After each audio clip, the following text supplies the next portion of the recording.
চাইতে পালা কেউ নাই আমার হবিব হইয়া থাক লাগি সবচেয়ে কিনে আলা একটা আন্দাজা লাগা খোয়া আমার হবিবরে যদি একজন মানুষে খালিস মখলিস নিয়তে মহব্বত করিয়া যায় পাগলের দেওয়ানার বেশি আমার শাহজানে কইছেন ওয়ালিদ বহতরম সাহেব 10 মাস আপনার কি আসলে জজবাতুর মধ্যে আসলে বেড়ি লাগাইল অবস্থা আসলো এই সমস্ত ব্যক্তি হল জমিনার কোন রাস্তার পাগল নাই শুধুমাত্র মালিক ও মৌলার পাগল আসলা হযরত দাস সাহেব কিবলা টান্টু 10 মাস নাই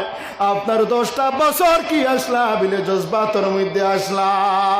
এই যে খালিস মখলিস ইশকার মহব্বত জমিনের মধ্যে আল্লাহর হাবিব রে আল্লাহরে করিয়া গেছেন যেইভাবে পাগল আর দেওয়ানার বেশে আল্লাহর ইশকার মহব্বত করিয়া জমিন ছাড়িয়া গেছেন এই জমিনের প্রত্যেক মানুষরে আল্লাহ টান্টুর সাহেবের দিওয়ানার পাগল বানাই দিছে ঠিক নিনা না ওদিকে আমরাও যদি